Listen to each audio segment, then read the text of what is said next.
I've decided to keep a journal. Hey, everybody, welcome to Pod Casty For Me, the podcast about film, culture, politics, and Paul Schrader, where we watch every film written and or directed by American filmmaker Paul Schrader, explore how they speak to their moment, and this is the episode with the music from before. This show is hosted by two guys. I'm one of the guys. My name is Jake Serwin. I'm one of the guys. My name is Ian Ryan. Jake, how you doing? I'm doing poorly. I have had a real manifesto author's style persistent headache for about a week and a half. Yep. It's not going away. And A lot of people on the street have been looking at you in a sort of conspiratorial way, you feel also, you were telling me. someday an Ian Ryan will come and wash all this scum off the streets. I've been thinking, I've been hoping. Yep. You mean the scum that I leave behind wherever I go as a type of a slug's trail? Yeah, man, I got sinus problems. I was talking about it last week. I guess it's time for running news. It's time for the segment of the show where I talk about what's going on with my allergies. Now, first of all, I'm in good company here because you know who's a big-time allergy boy? Mr. Scorsese. Martin Charles Scorsese. That's right. Yeah, he apparently, as a child, if he pet a dog, he was taking his life into his hands. Well, he was an asthma boy too, right? Isn't that why he was inside watching film? Yes, yeah, full up of cortisone shots. Yeah. So, you know, good company here. But I go to the allergist just the other day. Okay. And I go to a new allergist because I moved, and the old allergist is close to the old house, and it's very far away. And the new allergist is like, you ever had a CT scan of your sinuses? And I said, of course not. No one has. And they said, come in here. And they put me in a little machine, and they say, close your eyes, don't move your head. And it makes a bunch of alien noises. And then they're like, yeah, your shit is so fucked up. Like, I don't remember what her title is. She's somewhere below doctor, but above tech, you know. I don't think that is a vertical hierarchy, but I know what you mean. What I assume this healthcare professional. No, shut up. I assume this healthcare professional is acquiring some astronomical number of hours to become like an ENT who can have her own office. Okay, because she was also not that old. She takes a while coming back to the room, and she says, sorry, I had to show the doctor. And I was like, oh, God. You don't like that. You don't like when they're showing your stuff. Hey, get a load of this guy. I had to get some people on the phone for this picture. Yeah. I texted you privately, but it reminded me a lot of the episode of the Drew Carey show where he wakes up with an erection and trips and breaks his penis. And everyone in the hospital, they're calling all the nurses in to say, look at this guy. Look at Drew Carey's broken penis. Mm-hmm. Cleveland rocks. Anyway, she says, your sinuses are very, very blocked. Mm-hmm. And my septum is deviated both ways, like an S. And also, one cavity is like totally closed off. So anyway, they want to put a balloon up my nose to drain that cavity, and they want to fix my deviated septum, and they want to debride my inflamed turbinates. Man, they should just get in there. They need everything, like an angle grinder. Hey, don't worry. Anything. Wait. Yeah, get a Dremel multi-tool. There's also an impacted wisdom tooth that's like growing close into my sinuses. Yeah, insane. Yeah, I'm like a beaver who can't feels like chew. Those are like it's 6 inches apart, or they should be. Yeah, well, you're thinking of Frankenstein, big head guy. I don't know. Frankenstein will come up on this show, this episode, in a way. A young Frankenstein. So I'm all messed up, but there's an end in sight. But meanwhile, they want to do another allergy test on me because before they'll give you allergy shots, they got to do their own test, I guess. How many rounds of allergy tests do you think you've had lifelong? This will be my third, maybe. Great. Or fourth. But they want to do their own tests so before they give me shots. But to do the test, you have to go off your antihistamines for a week. And I have been in agony. Mm-hmm. But all of this has put me in a real... They call me the woke Bickle. They call me the woke Travis Bickle. That's what they've been calling you, yeah. Yeah, so... You're primed, but in maybe a healthy, responsible way. Well, let's just say I won't have to get over to Sports House. Let's just say something Okay. We're going to talk about Wahlberg style later why things this are is a going to go bad differently. idea. I think this is not good. We are back in the territory where all of these movies have coded messages in them telling me to make history.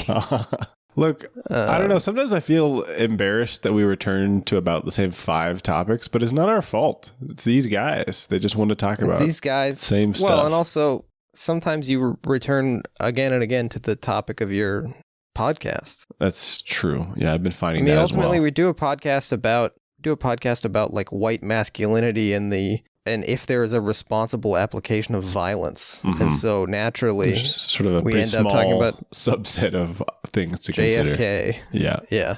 Anyway, we're talking about Taxi Driver. Have you figured it out, folks, from reading the episode title? Maybe you're asleep. Maybe you're like me. You're already asleep and your phone automatically started playing this podcast. Great.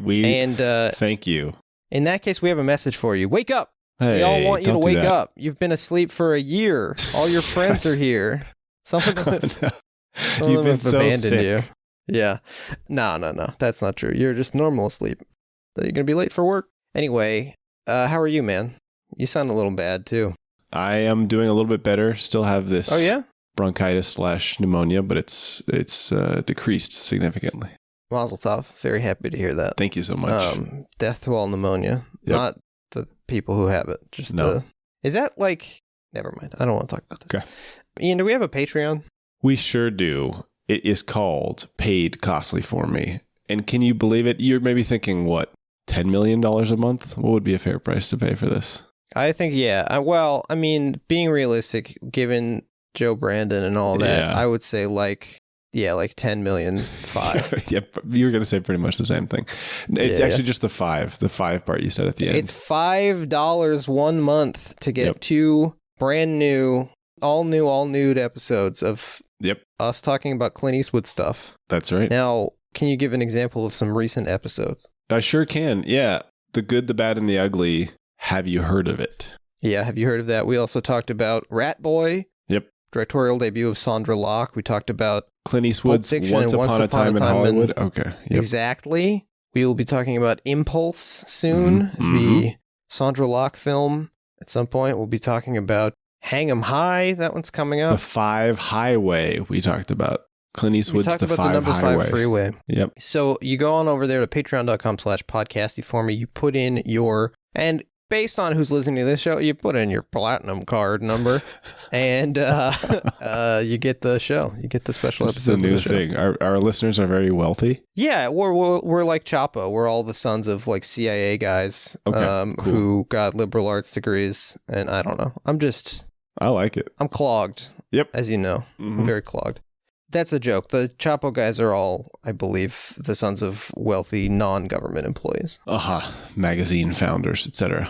Yeah, and speaking of magazine founders, I wish Travis Bickle had simply found a magazine in the woods and taken care of himself privately. I don't think he without... was short on magazines. This is an interesting theory. This is what you think maybe is the takeaway from the film. This is, yeah, exactly. We got to get into our signature segment with the 2 questions. I forgot to do this last week until deep into the episode. So, It's 2-question time.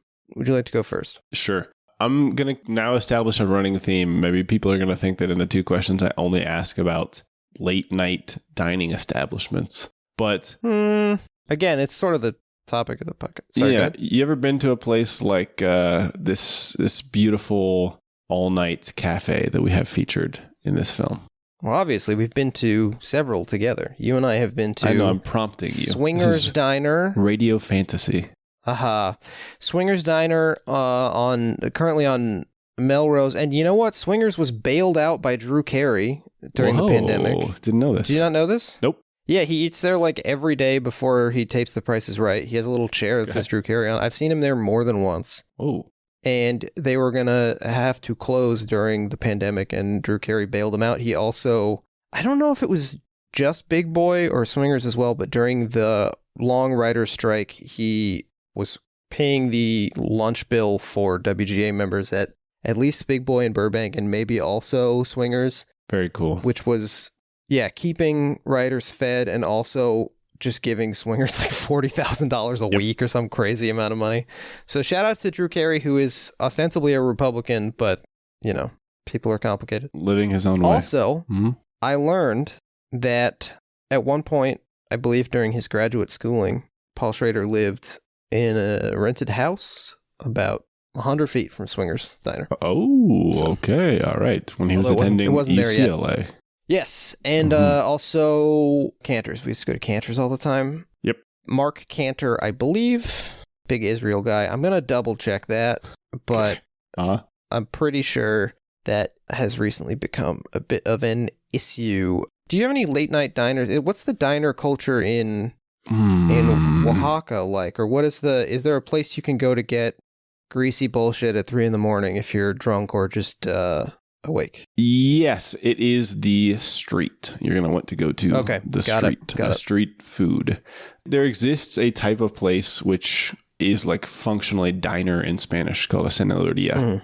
And it's usually got some late night type fried quesadillas, tlayudas, but for most of that stuff, you're going to want to go to the street, and it's open nice and late till 4. But I do think there's something special. If I have any nostalgia for living in New York, we call it, it's probably about places like this, weird holdover places that maybe not in and of themselves have anything special, but they, I don't know, they exist for like this working class. The people who work there have no interest in it as like a career. They are clearly doing it to make money.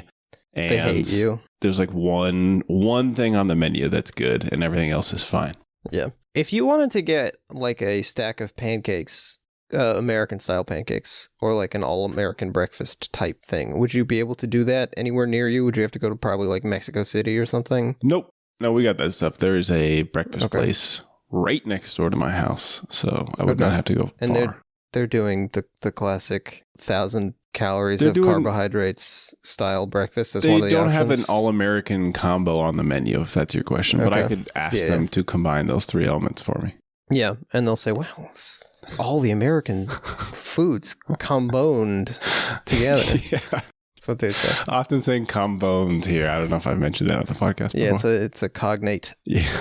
Thank you, Ian, for the question. Sure, I have this is one of the 2 question subtypes where I am sort of confused about a historical fact and I ask you for clarification. Great. So there's sort of a meta myth or something. There's a narrative that is told in American history about the reason that Americans turned on the Vietnam War being that it was televised. Yes. And that for the first time, the carnage of war was brought into the American home. Which to me, based on other stuff I know about American history, sounds like it doesn't make any sense because at least, I mean, I guess for imagining like the 50s and 60s, the children of the 50s maybe could have missed some real world violence, but I mean, half of the people watching the TV had been in World War II. Sure. And then aren't people, especially, people are like Johnny Cash seeing his brother get cut in half. People are like living rurally watching their uncle get kicked in the head by a horse and his brains go everywhere. People are getting hit by trolley cars. Like is violence, I just assume that violence was a much closer part of everyday life for people who were alive in 1968. I think that is true. And you're right to say that part of that is the shift from a rural environment to an urban environment. But even in that, I think we see... Yeah, you get pulled into a machine that you work on or whatever, you know? But also, I mean, I'm saying that even the predominance in that period, a relative predominance of people working on a farm who were just seeing animals get cut up or tractor accidents or something. Yeah. But I think there's a difference because even in the form of people who have been to World War II, they can compartmentalize that. And there's a distance. Maybe you come home and there's not that many vestiges, or at least they pretended that there weren't that many vestiges of war around them. Whereas for the Vietnam War, you are having this thing broadcast into your home. Walter Cronkite's pointing out how horrible this is, right? These are the classic things you're talking about. Yeah. I do think that anytime we hear about this, it's like a percentage shift, right? Not 80% of people saw somebody die for the first time or something. Yeah. Thank you. I think I needed you to confirm this for me, which brings me to brief lunch stop, the lunch counter. Great. Now, I give you a sort of preview of this. I have to tell you about where I went for lunch after I saw Dune 2. You did, but you didn't tell me where. This is not theater. I went to see Dune 2 at the Universal City Walk IMAX in full 70 millimeter. My review of Dune 2 is seeing it in 70 millimeter is the only reason to see the movie, in my opinion. Sure. Yep. Afterward, of course, we're up there at the Universal City Walk. We went to Bubba Gump Shrimp Camp for lunch. All right. This is a fully Forrest Gump themed restaurant that is just there all the time still. Yep. We walk in, it's like 3 p.m. There's no one, there's like, 2 occupied tables or something. And the lady, the woman who is seating people, asks us to walk around this like bar, a little metal divider thing that presumably people line up at like 6 p.m. Okay.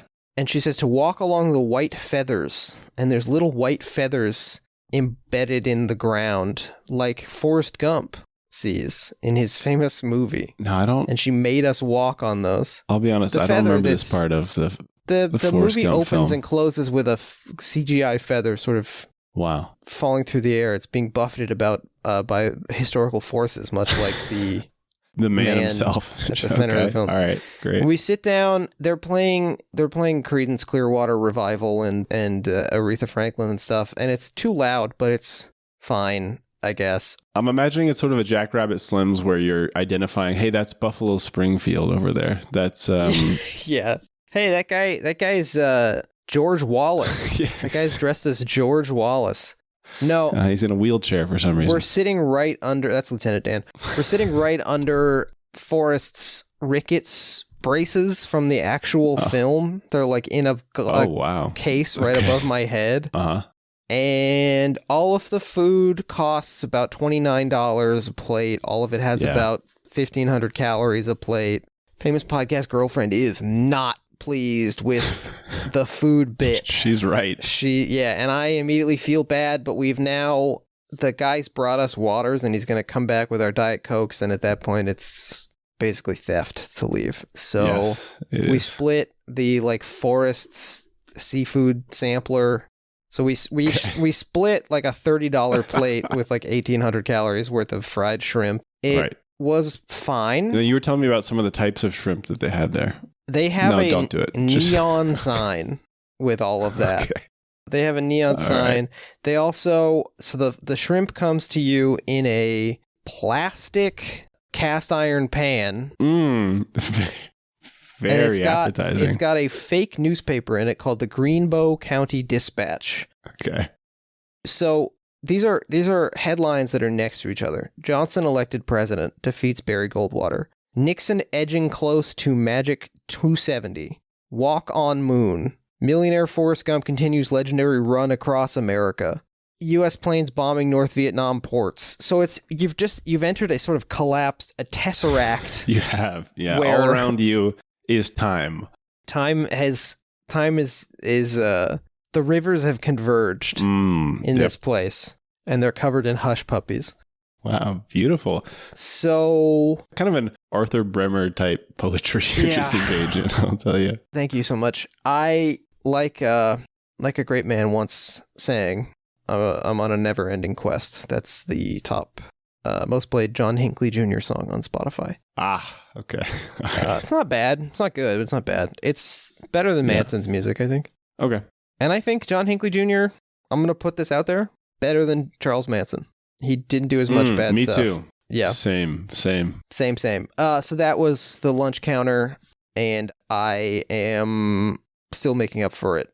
Famous podcast girlfriend was going to split the bill with me, and I pushed her hand away. He said, no, I must. Yeah. I mean, that's extremely Christian of you also to try to appease sort of a little bit of self-flagellation. Yeah, and I for your sins. Not to brag, but I tipped 25% because I felt bad that the guy was, he was serving 2 people and only getting 1 person's worth of money out of it. Sure. Yeah. Okay. You're a good man. Thank you. I have a little segue for us. You ready for please. This? Oh, look, he's riding around. Oh, he looks so cute. Thank you. Oh, he's leaning back too far. Oh. He's died. He passed away. So, Bubba Gump, Shrimp, and where does Taxi Driver take place predominantly, if not in New York's Times Square? It does. And the filth of the 1970s, You're suggesting that was in a sort of a time exploitation cube? of bodies. I'm not. Oh, okay. What I'm saying is now, as more than one critic has observed, we have traded that type of filth for Disneyfied corporate Times Square, including, boy, have we, the Bubba Gump Shrimp Company. Yeah. Bubba Gump has found his way to the Big Apple itself. So you were kind of dining like in one of these nasty theaters, sort of metaphorically speaking. I have some more theater stuff. After last week's theater stuff, Great. I've decided the theater stuff is a rich vein. We'd love to say this. And yeah, so get excited. But we're not there yet. Today we're talking about The Taxi's Driver. This is a film by Martin Scorsese. It was released February 7th, 1976. Now, this is something that I didn't realize. Is I guess a movie that's already been released to the public can still play the Cannes Film Festival and win the Palme d'Or. Oh, wow. This movie came out in February, but it played Cannes in May. I knew that it won the Golden Palm. I didn't realize that this was post-release. Very strange. Very strange. Very strange. It also, I have a little bit of Cannes stuff for you. The film played at the 1976 Cannes Film Festival, which of course opened with the documentary That's Entertainment Part 2, directed by Gene Kelly, which is basically a clip show of MGM musicals, and closed with Alfred Hitchcock's Family Plot. Interesting to think of Scorsese and Hitchcock working in this environment at the same time. Yeah. Do you have any idea who was the jury president that awarded the Palme? Take a guess of any kind. Is it Jean-Luc Godard?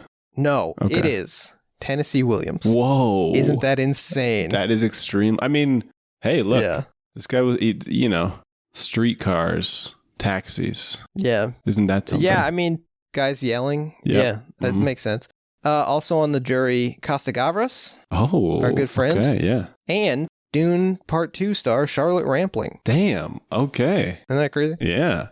Some other movies that played in competition. You've got Bugsy Malone, the Alan Parker film. Do you know about this movie? Yeah, sure. Because also stars Jodie Foster. So she's in 2 films in competition at Cannes that year, which is crazy. Plus, I think she was in Freaky Friday maybe the same year. Same year. She had 4 movies in 76, yeah. The Tenant by Roman Polanski. Okay. Who Ian really wants to cover next on the show, but I'm pushing back. Sorry. Wim Wenders' Kings of the Road. Carlos Saura's Cria Cuervos. Eric Romer's The Marquise of O. Joseph Losey's Monsieur Klein. Paul Mazursky's Next Stop Greenwich Village. A lot of these famous films. Such a fun time to be alive watching films. Out of competition, we've also got Bernardo Bertolucci's Novecento, 1900, which stars Robert De Niro. It's got Edvard Munch by Peter Watkins, which is one of the great films, in my opinion, one of the best biopics, one of the best depictions of memory. Ingmar Bergman's Face to Face, Grey Gardens. Wow. Pasolini's Notes Toward an African Orestes. John Frankenheimer made a movie of The Iceman Cometh. And yeah, pretty cool. Battle of Chile, played in the director's Fortnight. Ooh. In the Realm of the Senses. Okay. Whoa, Roy Anderson was already making movies? Wow. That's crazy. I didn't realize he was 80. He's 80 years old, that guy. I thought he was younger.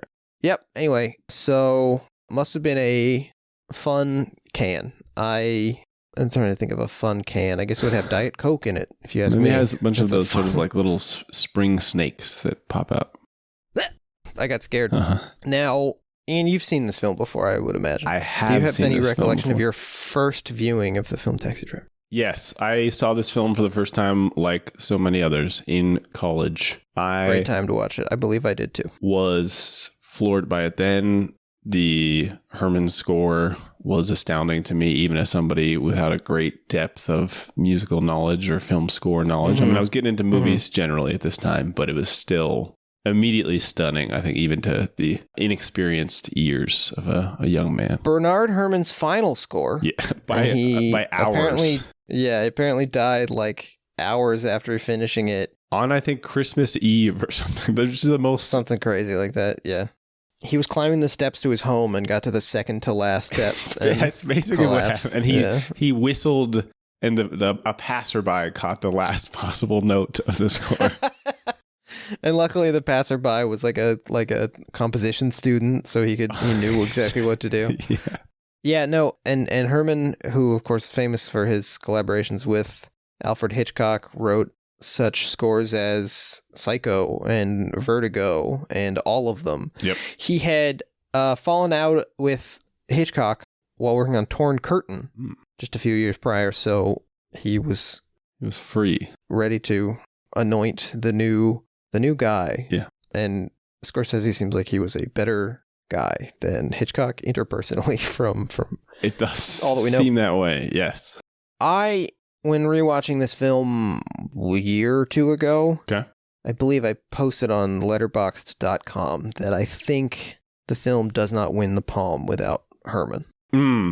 That might be true, although it's visually stunning as well. It's an extraordinarily artful film, but I think the Herman score is what takes it from roughly on the line with a lot of other 70s New Hollywood gritty great works and puts it onto a plane of art that transcends the American style, in my opinion. And this is some difficult ekphrasis to ask of you on the fly, but can you describe, there's really only like two predominant elements to the score. Can you maybe remind people who haven't heard it in a while, or people who are unfamiliar? Well, let's just start with the basics. So music is generally understood as sound organized across time. Right. No, I would say we've got there's the part that plays over the very opening credits that's sort of almost like horns blaring. Yes. With martial drums behind them. And it is, as I'm going to draw heavily from Amy Taubin's monograph on Taxi Driver. So do it. She draw from Taubin. Describes this just as a two-tone step down, basically. There's only two dominant notes, and it is not even quite what we would recognize as a score or music in sort of like the traditional popular sense. I feel like it that suggests that it's improved upon. I think this is something that Michael Giacchino ripped off a little bit for Lost in a productive way, and I think the music for Lost is the best part of the show. But it cuts between this thing you're describing immediately to something else. To the music that makes up the theme for this form of our show. I have a little bit of it here I can play for. This sort of dreamy saxophone, very noir tinged melody. Yes. As compared to the almost rhythmic blaring of the other part. So you get this kind of the romance of New York City and then the basically like frightening traffic noises of New York City. And these are just repeated in one of the most transcendental style elements of this movie, I think, across any number of scenes, which I think sort of unite those scenes and also alienate us from them, because we're sort of like always thinking about them in context of other stuff, because this is just repeated again and again, these two pieces. Right. I mean, Scorsese has... So when you listen to... There's a commentary included on I have the 40th anniversary Blu-ray, not to brag, that includes several commentaries, including the one that initially appeared, I believe, on the Criterion Collection Laserdisc. One of the first commentaries. They don't really know how to do those yet, so there's like a very 60 Minutes documentary-esque woman's voice who keeps interjecting to say, Martin Scorsese, or Paul Schrader, to sort of tell you who's talking. Yes. All of this is in the thing I sent to you from YouTube. Someone has ripped the audio and put it on YouTube. And it seems almost like it's hard to tell. Sometimes they seem like they're watching the film as they talk, and sometimes it seems like it's from an interview and they sort of put the relevant parts in the relevant places. But Scorsese is constantly explaining the source of all these image ideas. It's incredible in a way his memory for these things. Yeah. And we recently talked about Quentin Tarantino on the Patreon. Tarantino, if you can believe it, likes this movie. But to hear Tarantino, who's he expresses himself through cinematic language, but always in this self-conscious and he sort of cites his sources in a way more than Scorsese, but I think there's also in Scorsese there's more of a transformation. There's just I agree. He utilizes them as he wants to, sort of inspired by somebody else, whereas I think Tarantino is full on quoting from somebody else. Tarantino is quoting and he's like, "Hey, here's a cool thing that I saw and I want to replicate it." Whereas Scorsese is like, "What's the best way to show someone answering a telephone?" Oh yeah, that Max Ophuls film has a telephone answering shot. Well, and I think even more specifically, he'll say, "What's the best way to show somebody answering a telephone that indicates the anxiety of the other person on the end of the line or something?" Right. There's more of an emotional consideration. But in this commentary, Scorsese mentions that his favorite Godard film is Contempt, which famously reuses the same piece of music over and over. Yes. This Georges Delerue.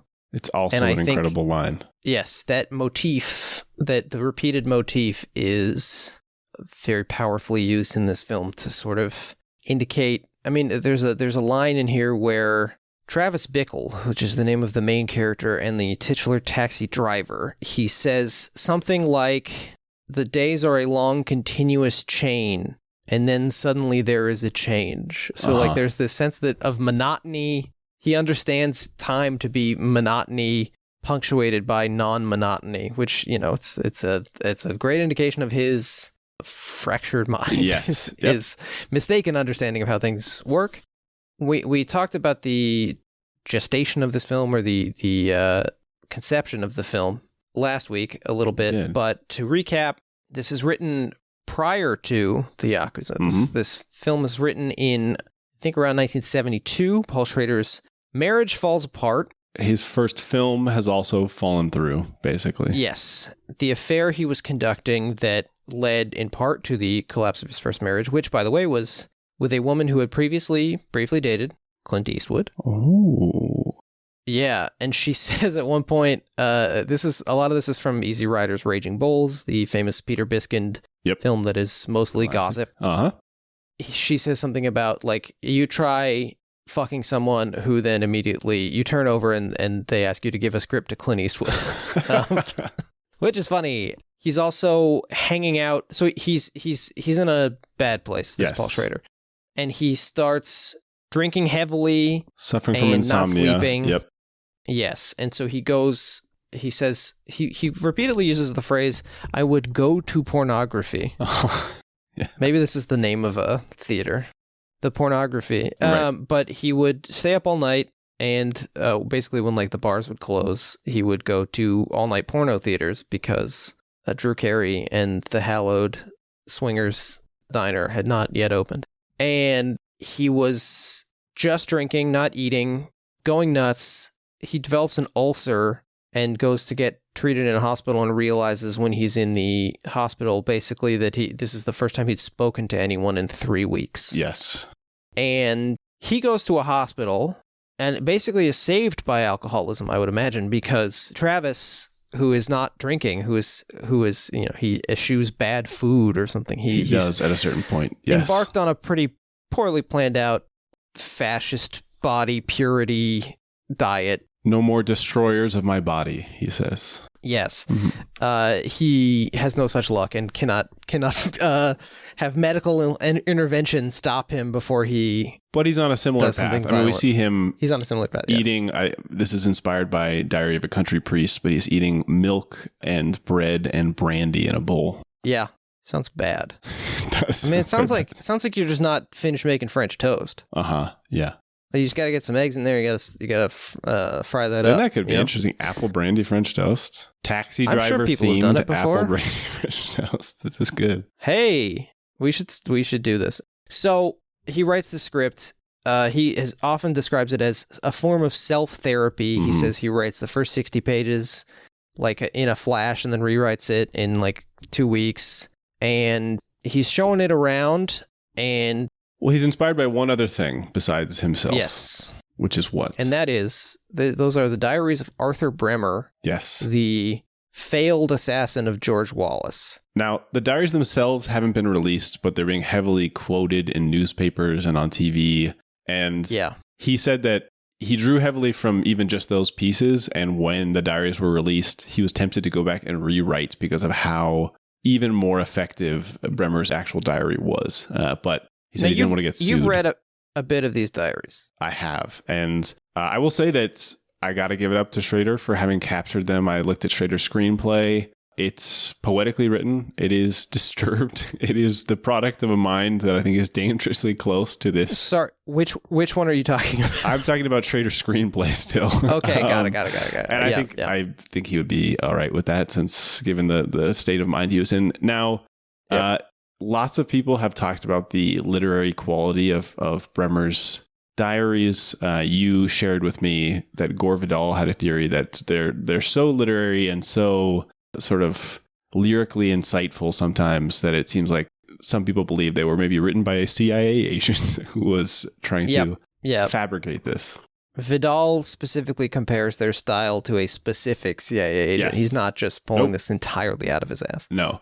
I don't know if I would go that far. I want to get it more into Bremer's biography later, but just to give people a sense of where he's coming from, I will quote very lightly. Now, please. I also texted you in advance because I was worried that we are platforming people who are unwell and maybe unintentionally inspiring other people who are in a similar position. But I am going to push back. I think that shooting George Wallace is a sane thing to do. Okay. I think if he was incidentally insane around that, that's one thing, but people who are mentally unwell do also, for example, sometimes go to the gas station and fill up the car, and that doesn't make going to the gas station insane to do. I'm gonna object. We're gonna get into political assassinations later specifically. I don't know that this is as productive as you imagine it to be. But April 4th, 1972, Tuesday, 6:30 a.m. Hurrah, hurrah. Great day for democracy and capitalism. A 50% voter turnout is expected. Now that's confidence in America. Tried to bury pages 1 through 148 in Sheridan Park, just south of Milwaukee on the lakefront, but the place was too crowded. Kids in parked cars and cars positioning for a good dark spot. The ground was too rocky. Oh, Jesus, my birth was at 2:40 p.m., August 21st, 1950, and that's the same time my plane leaves. Ashes to ashes. Copy at any birth certificate cost $2. I don't know, man. It's so easy to read this stuff because it is just like wrought with emotion and sort of mismatched observations about world, self, and they bleed into each other so heavily that I think it's compelling. I'm sorry that this man was suffering from what was later identified as schizoid personality. I'm not sure how it would be diagnosed today. Yeah. But look, I hate that the man was feeling pain. I hate that anyone is feeling mental anguish. Yep.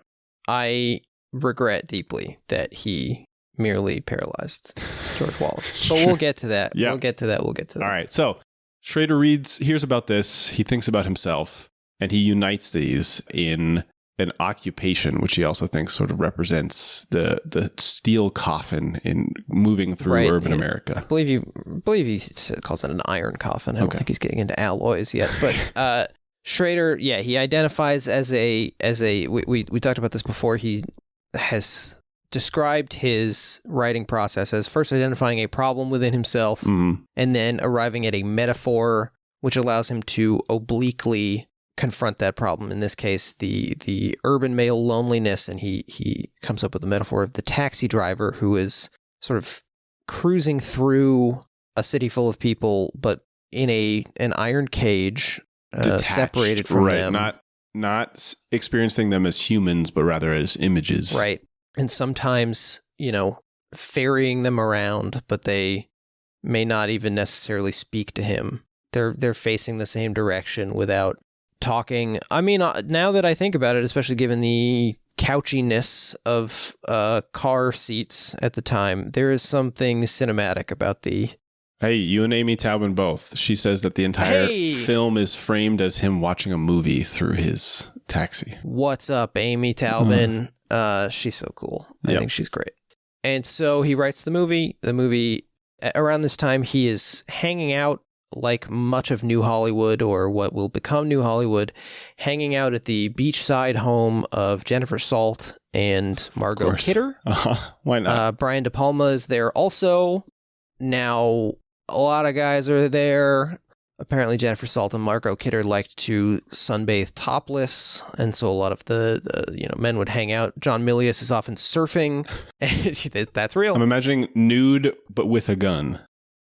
Yeah, exactly. With like a belt just to hold the gun in. Everybody would go skinny dipping except for Scorsese, who was so puffed up from the cortisone he took for his asthma that he was ashamed and would wear a full suit and sit on the beach and watch. Schrader was hanging around. Nobody liked him. He was sort of following Brian De Palma around like a puppy dog, it's been described. And Margot Kidder has herself said that she basically made it a practice to sleep with just about everybody who came through except for Paul Schrader. And there is a sequence in the book where she describes him begging her to kiss him while they are in a car, and she is refusing, and so he pulls the e-brake and sort of spins the car around erratically, and she gives him a peck on the cheek, and then that is enough for him. In a life-saving measure for herself, in a coerced life-saving measure. Yeah. She's the real Superman. Yep. And then he is satisfied, and they continue their drive to a test screening that they were going to see. Okay. So the man is not well. Yeah. Paul Schrader. And just to remind our listeners, this is, of course, in great contrast to a man who was not long before planning to maybe go into the Calvinist priesthood. So this is his real pendulum swing for him. Yeah. And the film is bouncing around a little bit. At one point, it was maybe going to star Jeff Bridges, which is that's totally a failed film, in my opinion. I think it's ridiculous. And who's directing? Mulligan? It was going to be Jeff Bridges as Travis Bickle. It was going to be Bruce Boxleitner in the Albert Brooks role. It was going to be whoever else is in Tron in the other roles. Ian didn't notice the joke I was making. Okay. I don't remember who was going to direct it, but anyway. Yeah, it's Robert Mulligan. I found my notes. There you go. Director of To Kill a Mockingbird, of course. Okay. So Scorsese comes along. Now, this is a man who also considered entering the priesthood. However, the Catholic priesthood. Did you know about this? And have you seen this? Have you heard about this? I have heard about this. And Schrader himself identifies this as like a real union of conflicting visions and styles that ultimately served the film. So we have the Catholic, expressive, symbol-rich, colorful ability in Schrader's observation to capture the urban landscape, the energy of the urban landscape, combined with Schrader's Protestant asceticism and repression.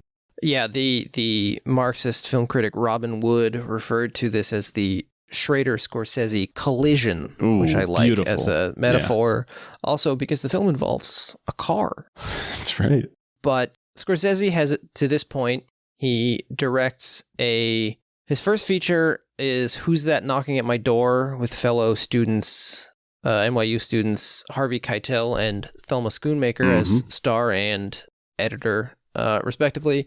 It takes them like 4 years to film it because they have to do it on weekends. Keitel, as we mentioned, I believe on our Vanessa in the Garden episode, in which Harvey Keitel stars, he worked for like 10 years as a court stenographer while fascinating, struggling as an actor.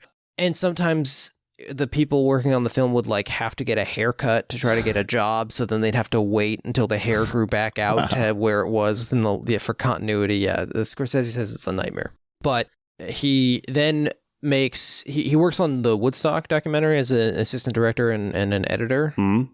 He meets Cassavetes, who becomes a mentor of his, loved Who's That Knocking at My Door. He makes Boxcar Bertha next for Roger Corman, which he sort of disowns. Cassavetes sees Who's That Knocking at My Door and says something like, "This is better than Citizen Kane." And then he sees Boxcar Bertha and says to Marty, "Don't you ever make a fucking movie like that again." Well, fortunately, I don't know that he does, so took it to heart. Yeah. And then he does a kind of, then he does Mean Streets, which is where he meets Bobby De Niro. That's right. Even after the filming, he didn't consider them to be close. They're sort of like acquaintances. And you get the impression from reading about De Niro, at least at this time, that he was a real weirdo. Yeah. Like not a Bickle style weirdo, but more of I'm kind of imagining the brother character in Wedding Crashers. Okay. Yeah. Is styled like Crispin Glover. He's like a Todd, gay-coded artist who freaks out all the time. Yeah. And starring Dune 2 co-star Christopher Walken. It's true, the Emperor himself. And this film, Mean Streets, is obviously a sort of like critical bonanza because it is representing a slice of New York life that has been oft discussed, right? This is like not new in terms of cultural attention, but certainly in mass media representation, right? The gangster film existed, but not this like youthful, nasty, both sympathetic and off-putting in its portrayal of people as coming up, sort of like in any business and in their unhealthy pre-existing relationships.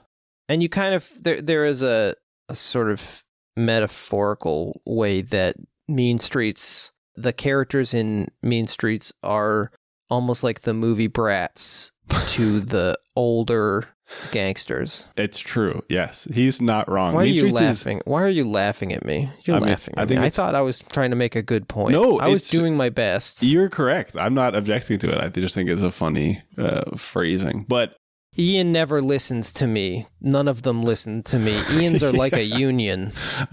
Yeah, I'm just like the rest.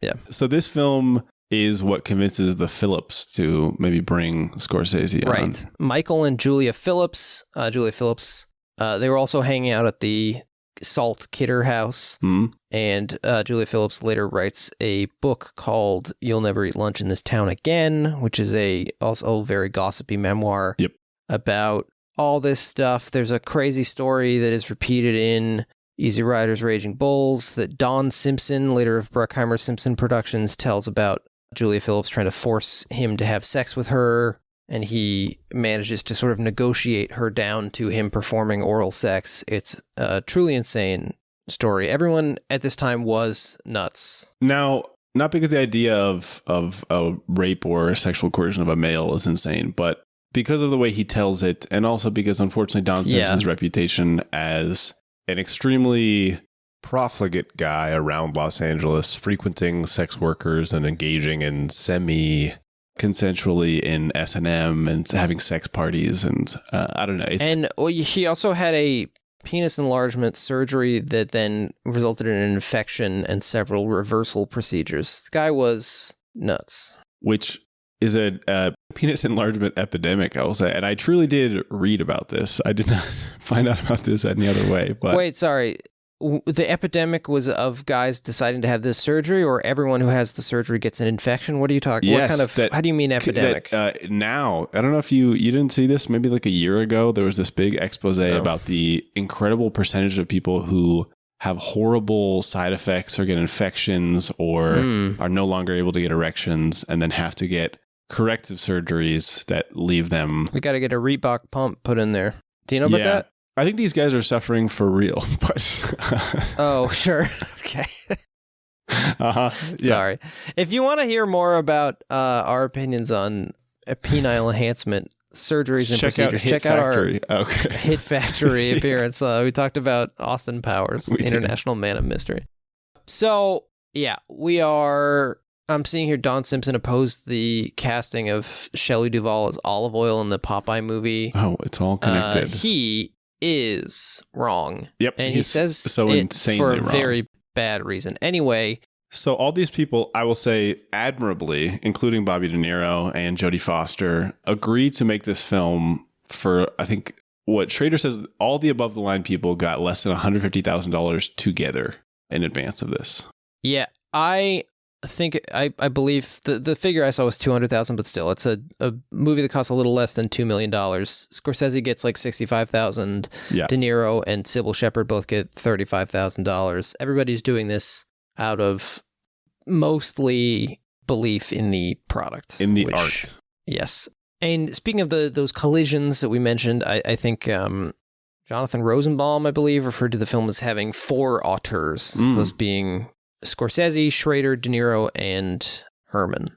Yes. And I think all of them, in a rare Hollywood moment, seem to recognize that this is a group effort with all of them making tremendous artistic contributions. Schrader says of the scene, the iconic scene where De Niro is looking in the mirror and saying, "You talking to me, you fuck," and pulling out the gun. Yeah. In addition to the fact that he basically ripped it off from Pickpocket, he says that De Niro improvised all those lines and they're the best thing in the film. They're the best lines in the film. So, yep. And he's not wrong. Bernard Herrmann, incidentally, married first a woman named Lucille Fletcher, and then when they divorced, he married her cousin. Okay. All right. Whose name was Lucy. All right. Well, I hate to do the classic joke, but at least you're not going to forget her name in the throes of passion. The heart wants what it wants, and that's Lucy. So Scorsese then does a Hollywood movie. Alice doesn't live here anymore. He's basically hired by Ellen Burstyn to direct that film because she likes the script. That film also features an acting turn by Chris Christopherson. That's true. Who's mentioned in this film. And Jodie Foster has a small role in that film. And we actually have I didn't tell Ian about this. Now, Jodie Foster recently starred in the latest season of True Detective, received... Haven't seen it. Glowing notes. I haven't seen it either, but that's fine. We actually received a voicemail from another True Detective star. Wow. Mr. Matthew McConaughey. He sent an email. He said, "I'm loving the show. I just had something I wanted to say to you guys, and I recorded it as a voice note, so I haven't listened to this yet, so we'll hear it together." If you get the opportunity, you should kill yourself. Matthew? That's very rude. Hey, I've heard that he's such a sort of sweet guy that maybe he's interested in marijuana and sort of a easygoing dude. But yeah, by contrast, Julia Phillips said everyone involved in this film was doing blow. Yeah. So doesn't not come across. The film shoots in the summer of 1975, where this is Fear City, New York. Yes. It's a heat wave. There's a garbage strike. You imagine the film stinks. Yeah. It's probably easy for De Niro to deliver these lines about uncleanliness. He has an obsession with filth. He does. Now, this is partly an expression of his not so repressed misogyny and explicit racism that he feels. Yes. But he he associates the two things. Yeah. I guess do we do context and then talk about the film? Do we talk about the film and then talk about the context? How do we want to? I feel like everybody listening to this has seen the movie more than once. It's true. Of all the films we've ever talked about, this is probably the one that the most people have already seen. So maybe we can do context and then get into the film. Yeah. Okay, great. So this movie is often cited as kind of a document of this moment in New York City. It's when they're shooting it, you get the famous near bankruptcy crisis. Yes. The New York bankruptcy crisis, the famous New York Post headline, "Ford to City, drop dead," where Gerald Ford decides not to offer federal bailout money to New York City. Yes. And the crime rates are famously very high. This is the New York of the Warriors. This is the New York of the French Connection. I spoke to famous podcast girlfriend's dad yesterday about his experiences. Wonderful. All right. Of New York at this time, because he graduated from high school in New York State in 1974. Okay. And so I asked him what he recalled. And he said that for 2 summers, so I think during college, I think it would have been 75 and 76, so probably around this exact time, he was working as what he called an office boy at Monarch Releasing, which was a small production company, he said, of about 4 people working illegally out of an apartment near Columbus Circle, which is where the Palatine office is. So he's right here. Right. And he said he would often walk through Times Square and around 10 at night when he was done working and, hanging out, because that was where he got the train back to where he lived with his parents in Westchester. Sure. And he said his strategy for walking through Times Square at night was to act like he was crazy and on drugs so that no one would bother him. And he said it worked. Yeah. He described the depiction of New York as very realistic. He said New York City went from a place where men wore hats to work to crime-ridden. I loved it.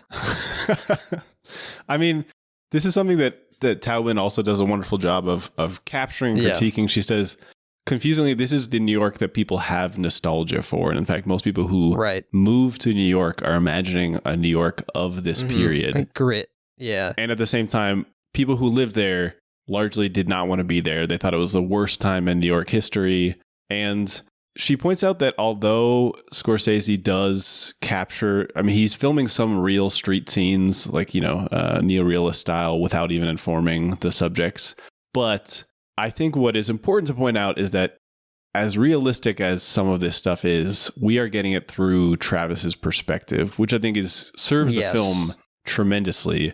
But for example, she points out that, we're looking at guys dressed like they're from Superfly, but in Superfly, they have agency and interiority and subjectivity. And in this film, they're denied all those things. So it's a real New York, but it's somebody's very twisted projection onto a real New York. Right.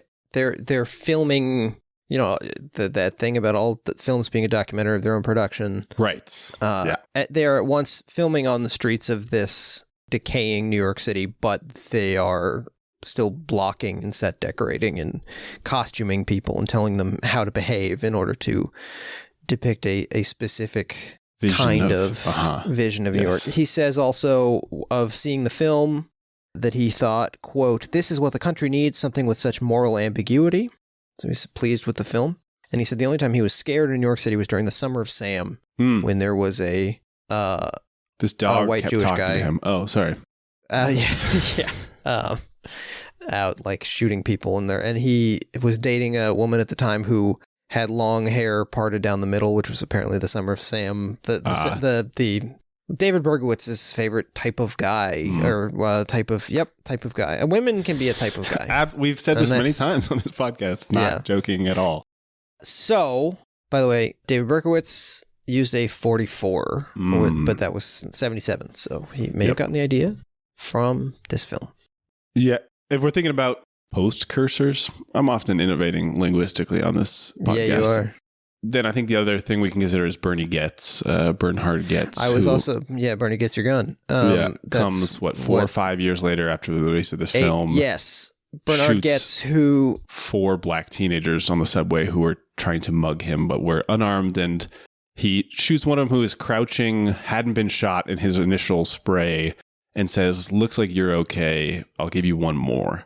And he received massive popular support. He also, it's unclear whether how much they were actually trying to mug him. A lot of it was the perception that he was about to be crimed. He remained unrepentant as of a couple of years ago when I read an interview with Leon Neyfakh, one of the This American Life guys, who then went on to do that Slow Burn podcast, and also something called Fiasco, which is a podcast about Bernhard Goetz. Oh, all right. In all of my reading about New York crime statistics in the 70s, the experience, so much of my reading, I should say, the experience of being there, what the city was like, there's all this discussion of the crime, how much crime there was. No one seems at all interested in asking why the crime there was crime. I had one of those beautiful experiences where you try to answer a question and the first book you stumble upon is the perfect one. Okay. We love this. As researchers, we have a great time with this. Now, I found the book Fear City by Kim Phillips-Fein, who is a professor at the New York University. And if, with your permission, I'd like to just read a hefty chunk of this book. You have my complete permission. Thank you so much. Okay, so this is from Kim Phillips-Fein's Fear City, which came out a couple of years ago. Not my responsibility to know when the book came out. All right. By the early 1970s, this confident and prosperous city seemed frayed almost beyond recognition. New York's once beautiful parks were dirty and deteriorating, its glorious research library was deep in the red, the public hospitals were dilapidated, their emergency rooms overcrowded, and their equipment out of date. The city university was struggling to meet demand. Fires had started to tear through the once stable neighborhoods of the South Bronx. The economy that had supported the expansive social sector of the post-war years was falling apart. The small manufacturers that had once populated downtown Manhattan and the outer boroughs were slowly departing the city, seeking cheaper land and a more tractable non-union workforce in the suburbs, the South, and overseas. Shipping companies moved to New Jersey, pulled by new transportation technologies that required a port deeper than New York's harbor, and pushed along by real estate developers eager to rezone Lower Manhattan so it could be developed without the behemoth of the port and the grime of industry. By 1966, fewer than half the manufacturing jobs in the New York metropolitan region were in the city itself.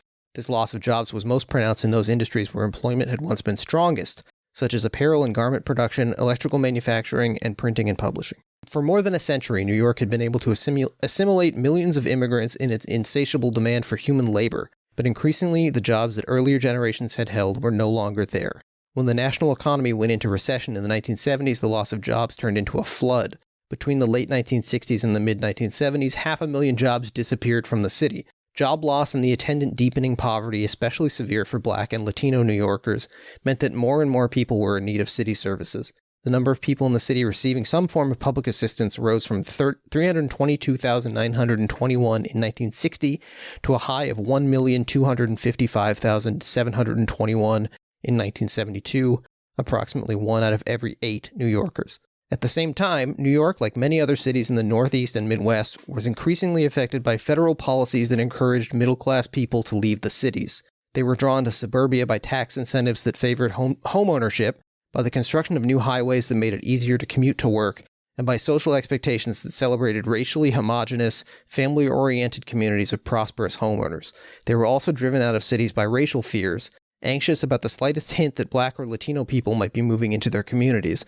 As one Queens retiree told the New York Times in 1964, quote, "I would be the first to move out if a Negro family moved into this neighborhood. Property devaluates as soon as a Negro moves into an area." In 1940, less than 7% of New Yorkers were non-white. By 1970, more than 1/5 of the city's population was Black, and 16% was Latino. Almost a quarter of the city's white population would move out during the 1970s, a decade when New York's overall population fell by more than 800,000, even as its Latino population increased by 17% and the Black population grew slightly. The city also became older and poorer. The portion of its population over 65 rose from 8 to 12% between 1950 and 1970, while the portion with incomes lower than the national median climbed from 36 to 49%. The problems that New York confronted were not unique, but the scope of the city's public sector brought them to the fore. As New York's economy declined, its local welfare state became the subject of rising conflict. How was the city to pay for social services as incomes that might sustain income taxes fell, as sales that might generate sales taxes dropped, as property values that might produce property taxes declined? How was it to cope with social needs that were increasing as the economy worsened, when the economic downturn made it hard even to meet the regular level of demand? Such questions were not simply economic but political, a challenge to the city's public institutions. Racial politics played a role as well. As services became increasingly used by African American and Latino residents, many Italians, Poles, Jews, and other working-class white people in the city began to resent that their tax dollars were being used to benefit people they viewed as unworthy and inferior. An editorial by the chairman of one Brooklyn neighborhood group summed up this barely disguised racial hostility, complaining that, quote, "For years, we have witnessed the appeasement of non-productive and counterproductive leeches at the expense of New York's middle-class workforce." I could continue, but I wanted to read all that to grant a broader context to why this is happening, because so often it's just presented as ontological criminality, to invoke a phrase that you brought to the podcast, that just people decided to be criminals, and sometimes it's even cited that these public sector cuts resulted in a reduced police force, and so because the police are the only thing that prevents crime, it's like wolves and deer. When you reduce the population of the wolves, the deer are going to overrun. And so these things don't come from nowhere. Yes. People don't do crime if it's easier for them to not do crimes, you know? I mean, and the real crime, the source of all this crime, as we see throughout those passages, is decisions by governments and major controllers of capital to deprive Black and brown people of opportunities for employment, opportunities for dignity, for comfort, for medical care, for education. These are all like conscious decisions being made. The real crimes, we're here to argue, are the ones carried out by bankers and owners of manufacturing concerns and Richard Nixon and all the people saying, we don't like this liberalism stuff because we see black people benefiting from it. So we're going to just cut off the things that were giving people the lives that they were at least somewhat enjoying. Not to say that, obviously, that the being a black person in New York in the 1960s was all roses, but there were New York was sort of it had a sort of unimaginable level of public services and community mindedness that was very quickly ripped away. And I know that if I were a 15-year-old kid in that context, I would myself probably be frustrated and not have an obvious outlet for that was within the bounds of the law. Yes. Now, you and Dr. Phillips-Fein have brought up so many of the points that I want to address that I will not remember all of them. But you did a wonderful job. So first of all, thank you for sharing that and your analysis. Mostly the good doctor. Well, but you I think amended it wonderfully. So thank you. Part of that you were talking about is that when we see a population of people, maybe even a specific racial group, who are engaging in sort of like lumpen proletariat, extra legal activity, it's almost always a sign that they have been suffering or been oppressed disproportionately, right? We know this. It comes in the form of, like you said, employment, real estate, policing, all these things. First and foremost, economic deprivation and education. So there's that element to it. But I want to say that within the film itself, I think something that it does really wonderfully is that it contrasts Travis's personal suffering, which I think is, one of the only sympathetic parts about him, and even his distaste for the state of the city with Charles Palantine and the people who work for him. And of course, Charles Palantine, from what we gather, is a left-leaning politician. And the language he uses is language of ending capitalist oppression. He talks about a country for the few on the backs of the many. He talks about imperial foreign wars. And yet, if it were any more explicit, it would be ham-fisted. But when we see Palantine, he is an out-of-touch politician, and the people who work for him are, I think Taubman's words are white bread people who live in a better world than Travis. And they have no relationship with this suffering beyond the sort of abstract, maybe slightly humanitarian care, but they will not address these concerns. That we get no sense that electing Palantine will actually resolve the issues of the city. And that's not because of some sort of like anarcho-capitalists, abandon all politics, libertarian type thing. That's just because he is part of the same larger electoral machine that just repeats this process, maybe alleviates it slightly just so that it can be fully re-engaged a few years later. Now, Jay Hoberman in his wonderful book, Make My Day, which I've cited before on this podcast, I'll cite again. He draws a connection between Palantine and the unseen populist candidate Hal Philip Walker in the film Nashville, which comes out the same year. Of course. Another film about a fame-seeking assassin. And I think Palantine has, his policies, as milquetoast and unspecific as they are slightly more specific than the downright absurd Hal Philip Walker declarations of like, does Christmas smell like oranges to you?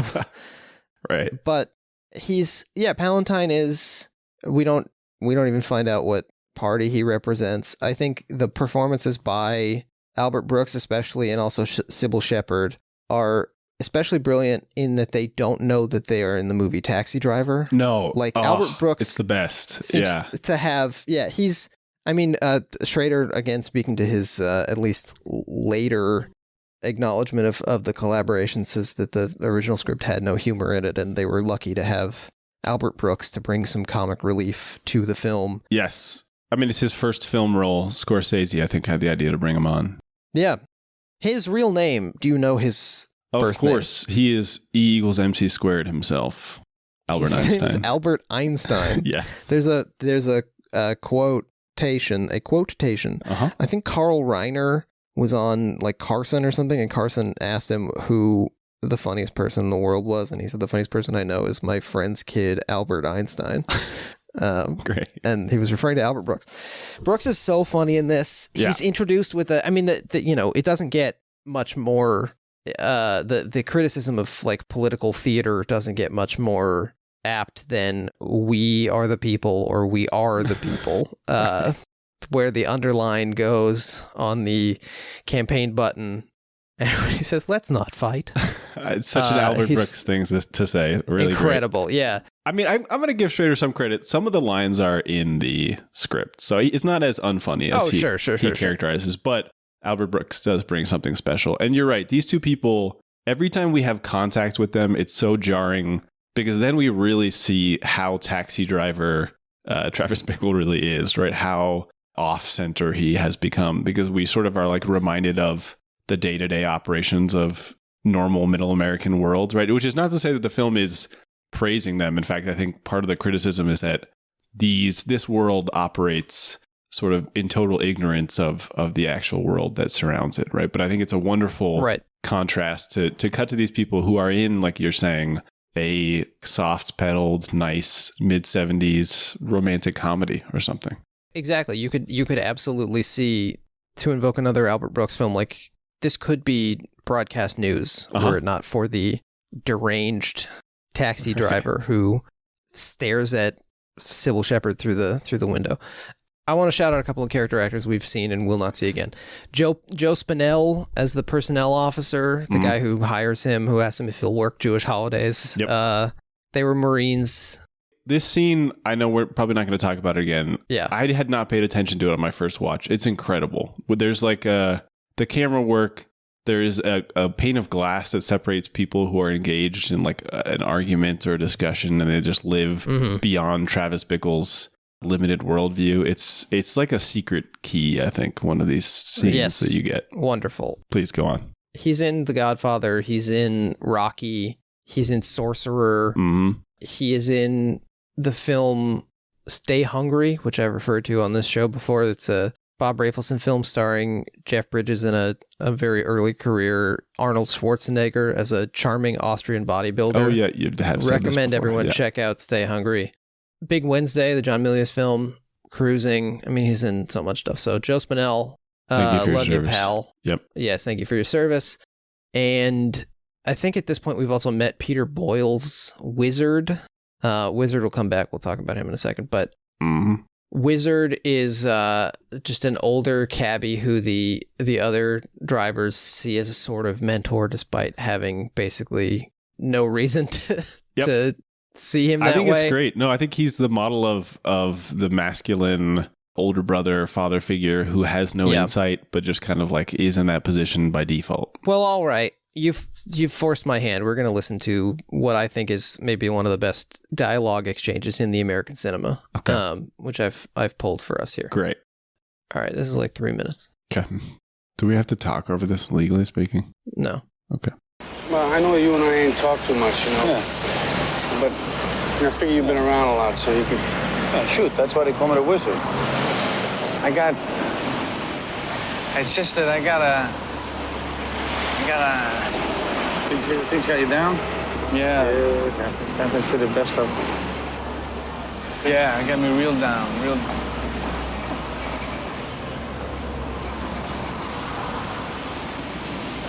Just want to go out and you know, like really do something. Taxi life, you mean? Yeah, well... Nah, it's... I don't know. I just want to go out. I really want to... I got some bad ideas in my head. I just... Oh, look at it this way, you know, a man takes a job, you know? And that job, I mean, like that, you know, that becomes what he is. You know, like, you know, you do a thing and that's what you want. I mean, like, I've been a cabbie for 17 years, you know, 10 years at night. I still don't own my own cab. You know why? Because I don't want to. I must be what I want. You know, to be on the night shift, driving somebody else's cab. You understand? I mean, you get a job, you become the job. I mean, like one guy lives in Brooklyn, one guy lives in Sutton Place. You get a lawyer, another guy's a doctor, another guy dies, another guy gets well, and you know, people are born. I envy you, you. Go out, get laid, get drunk, you know, you can do anything. Because you got no choice anyway. I mean, we're all fucked. More or less, you know?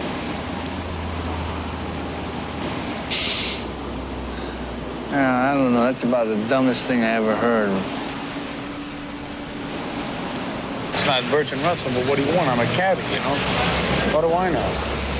I mean, I don't even know what the fuck you're talking about. I don't know. Maybe I don't know either. Don't worry so much. Relax, killer. You're gonna be all right. I know. I've seen a lot of people, and I know. Okay. Okay, thanks, man. I guess. Yeah, you know. You're all right. You're all right. I'll send you the file. We'll drop it in. But it's this is the scene where Wizard and Travis are just talking past each other entirely. This is Travis is trying to say or almost say that he is ready to break and shoot some violence. People. He says, "I'm going to do something to someone or something." Yeah. I feel like I'm gonna do something. Yeah. Yeah. And Peter Boyle say, "I get it, man. I mean, I've been there. I've wanted to do something. You just got to get laid, enjoy life a little bit." People go to work. People are born. Like he cannot articulate anything about his experience. Yes. It's wonderful. So Schrader can kind of describe the plot of the film in like one sentence, which is basically there's a lonely, angry cab driver, gets obsessed with a woman, is rejected by the woman, gets obsessed by a second girl who resembles the first. Uh-huh. He decides first to kill the father figure of the first woman, fails, and then kills the father figure of the second woman. Yes. So, I mean, I think it's quite telling that we have the composer of Vertigo involved in the project. There's elements of Vertigo here. It's sort of like a repeated Pickpocket. Yes. Where, by the way, did you know that the woman from Pickpocket, Marika Green, is no less than the aunt Ava Green's Yeah, I discovered this after I rewatched Pickpocket for this episode. I mean, crazy. We haven't really discussed. It's powerfully Pickpocket. Even if stylistically it differs, there's some huge borrowed elements. This Robert Bresson's Pickpocket. This young man in an urban environment who can't relate, seeks to save himself through a woman, but lives in a shithole. Right. Keeps a diary that's shown on screen. Schrader, of course, says that he borrowed. Yeah, he's obsessed with sort of his own kind of Crime and Punishment style superiority to the average person. He believes he is in some way responsible for violating the law in order to maintain order. I'm not sure. Right. I mean, in Pickpocket, there's a much more explicit, like, Nietzschean Ubermensch style discussion going on. I don't know that Travis Bickle sees himself that way. In fact, what he says in the film, almost more tragically, is he wants to be normal. He says, morbid self-attention is not something that I want to engage in. I want to become a person like other people.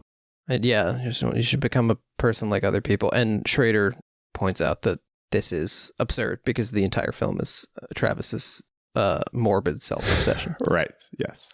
So, how about the date? Should we talk about the date? Let's talk about the date. Yeah, this is March 10th, 2024. Right. It's a Sunday.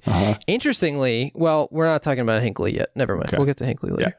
So, this was funny to me. I think this was funny to you? Yeah, I don't know. I thought this was sick bastard. Yeah, something's wrong with me. It's great. Mm-hmm. It is characterized by Taubman as like an assault. She calls it almost date rape on the Betsy character. I think we got to reserve that term for when people are being date raped. I felt the same way. I don't want to, because to me that's minimizing much more horrific experiences, but it is really fucked up. Don't do this. How about that? Right. Well, and imposing his vision of sexuality, of relationships, in a way that, I mean, it's funny because of the absurdity of it, but we haven't really talked about sexuality on this podcast. That's weird. We talked about, gender politics. Normally we're so comfortable with it. No, I mean, Bickle has I would argue that I actually had a conversation with famous podcast girlfriend yesterday about whether Travis is incel or volcel. Mm-hmm.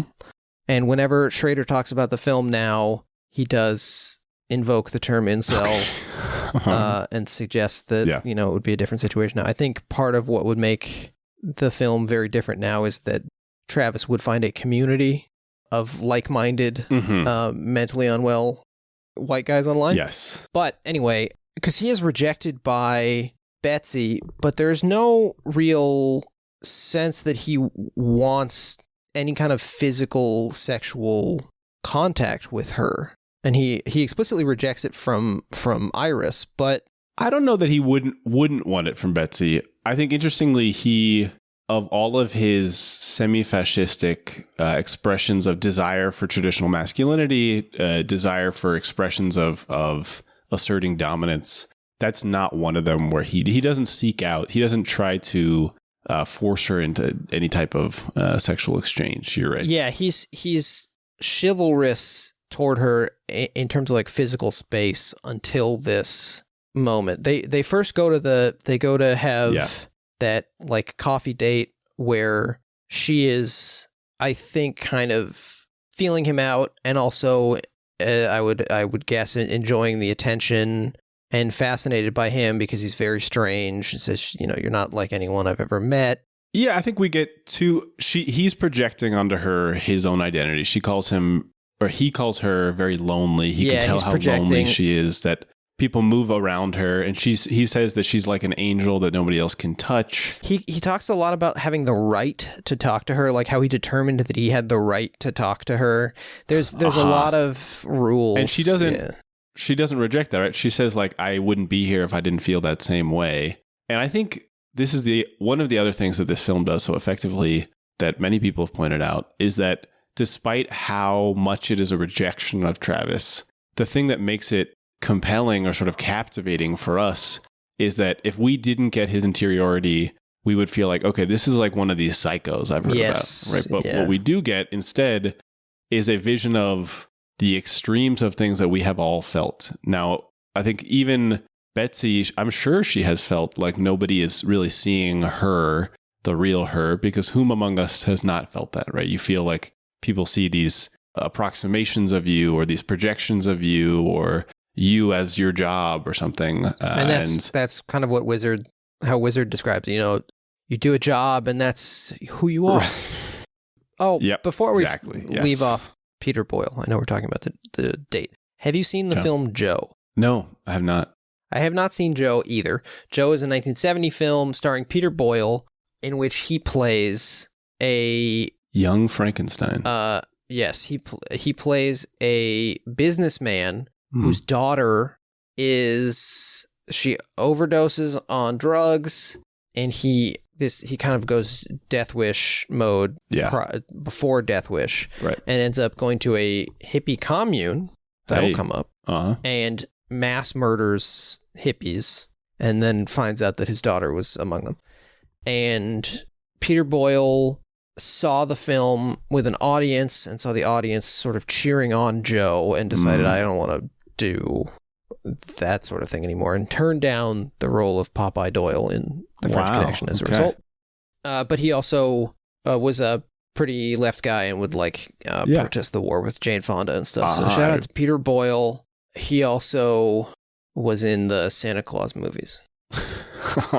All three of them. He plays Tim Allen's boss in the first one, and then he plays Father Time in 2 and 3. All of our boss. And was also friends with Bruce Springsteen. Oh, hey. Mr. Boss, they call him. Interesting. That's a really good point, yeah. Returning to this date, I think the incel aspect, if I can give a summary of my position on how we read into mass shooters or school shooters, or the sort of analogs of this type of person that we have today, I would say basically the the prime mistake that people make is trying to reduce it to a single issue. This is like a harmful instinct that we have to say, okay, this must just be gun violence. This must just be mental health. And it is those things. It's also social misogyny. It's also racism. It's also economic anxiety or, concerns about capacity to live. And I don't know. I think it's also our approach to sex specifically as a subset of that misogyny aspect. I mean, yeah, exactly.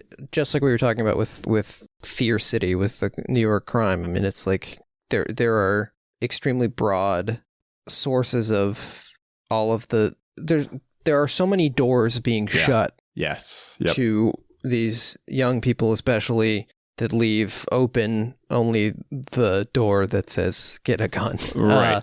And then people are surprised when they try to open one of those doors a little bit, right? They fund mental health a little bit and say, well, all this stuff is still happening. We might as well just not even do these damn social services. Well, and obviously the big glowing door that needs to be opened is alternative economic system to capitalism. Right. And I don't even know. There's a couple glowing doors and we haven't really tried any of them, and some of them might work better than others. But in saying it's mental health or it's gun control, these are valves to try to let off some of the pressure, when in fact the thing that will get us away from the Elliot Rodgers of the world ultimately is incompatible with capitalism. Because who do we have in Betsy and Tom if not people who are seemingly much more mentally stable, well in that specific sense, but propping up a system that still makes Travis's, right? So that's addressing mental health on its own is clearly not enough, although still essential. As we were two fellows talking who have benefited from some professional intervention. And yet still need more. Right. Yep. If anyone in listening to this is working on any kind of experimental pharmaceuticals, shoot us an email, podcastingforme@gmail.com. So we're going a little long on this one, folks, and we thought, let's split it up. Let's cut it in half. Let's, much like Paul Schrader said in the fake porno dialogue he wrote. So unless we haven't gotten to that yet, we're cutting the episode down the middle. Yep. And you'll either think that's funny now or you'll find out why it's funny next week. But thank you for listening to part 1 of our Taxi Driver episode. If you like the show, remember to subscribe to us, rate us, write a review, helps us on the algorithm. Tell a friend, tell your dad, keep a journal.